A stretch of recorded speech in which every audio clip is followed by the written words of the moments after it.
next bite where Jimmy's just digging in. But the Soy Boy right here from San Francisco looks like he had a strong start, but now we're stuck with a little bit of island approach. Things are not looking so good for this after the first initial bites here. James is coming back. He's trying to pick his rocks, but Larry, he's trying to size up his competition. Larry's looking to the side, glances side eye. It doesn't matter. It's still the same tofu block.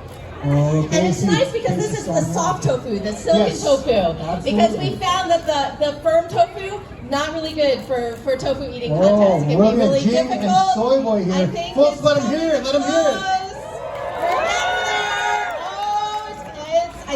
I think we're going to be close to getting a winner. Clean the bites, clean the plate. Oh my goodness. James has had a little reversal. Soy Boy and Jing. Soy Boy and Jing. Jing and Soy Boy. Soy Boy and Jing. We're down to the last few bits. Yeah.